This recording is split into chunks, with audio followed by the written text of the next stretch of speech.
The interior of the cabin is less a cosy woodland retreat and more like a dungeon.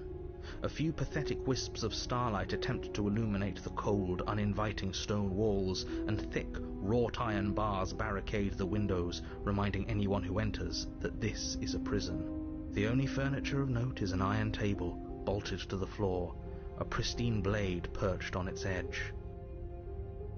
The blade is your implement. You'll need it if you want to do this right.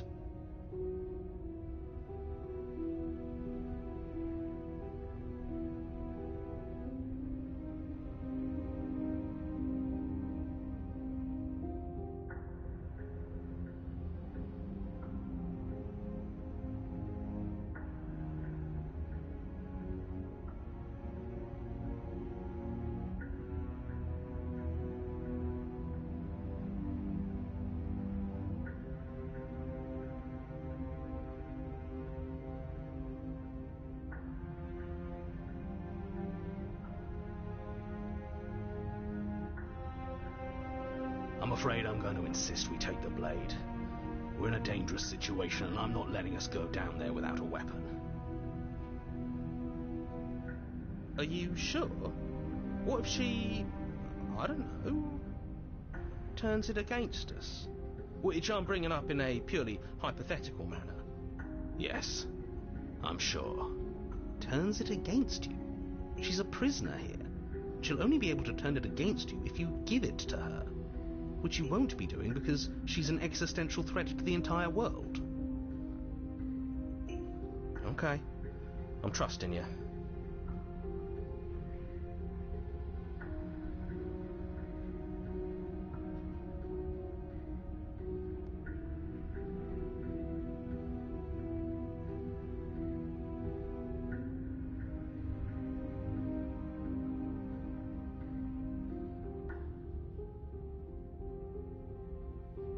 Normally, yeah, but not about this. Call it a reflex. We take the knife as we go. Wonderful. You do exactly that, sweeping the blade from the table before proceeding to the basement. Don't worry about it. We have a knife, so what? It's not like we have to use it.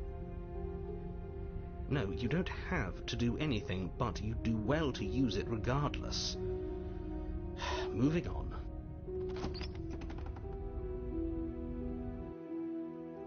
The door to the basement creaks open, revealing an old stone staircase. A few sputtering torches attempt to vaguely illuminate your path, dancing across glimmering patches of slimy moss on the stone steps. If the princess lives here, slaying her would probably be doing her a favour. Her voice, harsh but controlled, carries up the stairs. Is that a visitor I hear? Please, come downstairs. It's been a while since I've had company. I wonder what visitors she could be referring to. Are we not the first?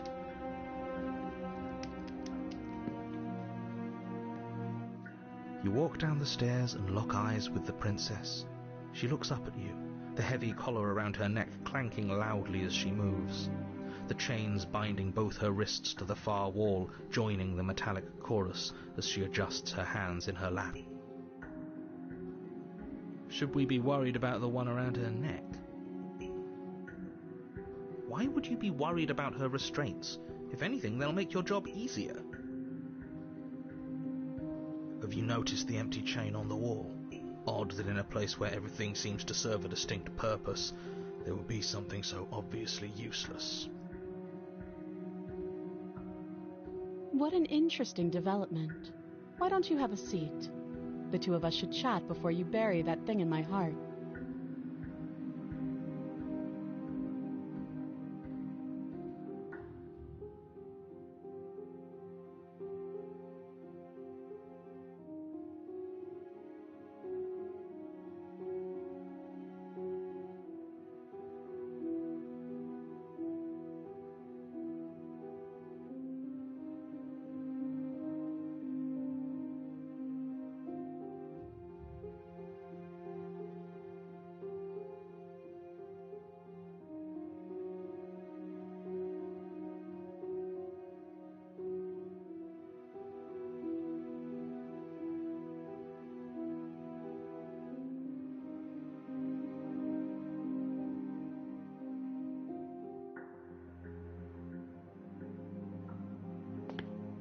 You step towards the princess, but she stops you before you get too close, holding up one shackled hand.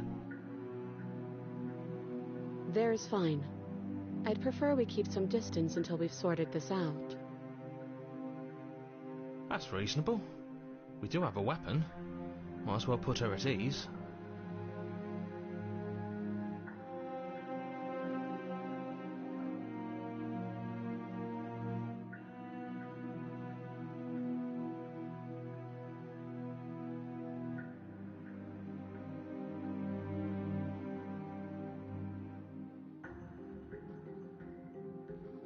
You do as she asks.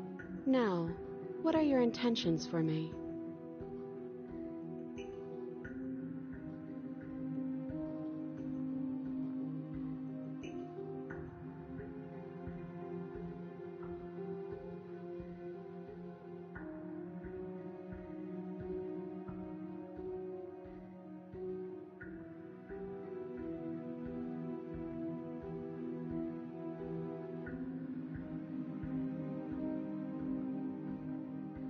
I don't know, but you could always try it on. Maybe it'll fit. I hope I don't actually have to say this, but please don't lock yourself in chains.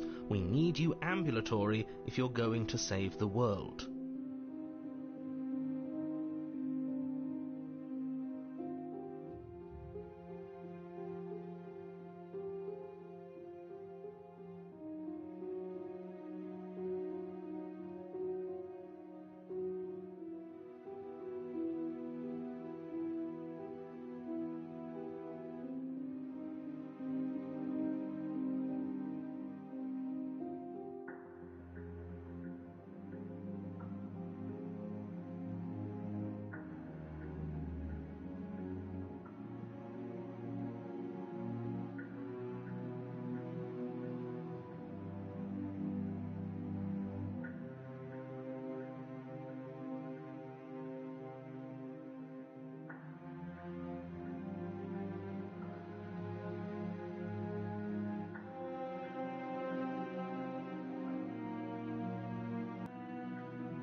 Let me borrow that knife. Don't worry, you'll get it back. That much should be obvious. In case you need to hear a voice of reason, it would obviously be unwise to give away your only weapon. Though if she isn't bluffing, whatever she has planned might be for her benefit alone. There's no guarantee that what's good for her is good for us. So, what should we do? I don't know. I'm just spelling out our options, listing the pros and cons. Then let me help you. I'll start with the cons. If you're handing her your weapon, the cons are that she might use it to escape and end the entire world, and she might use it to kill you. That doesn't sound great. What about the pros? There are none. The pros are that we can't trust him, possibly even more than we can't trust her. And whatever she has planned could do something to mess with what he has planned. Or maybe they're both screwing us over in their own ways.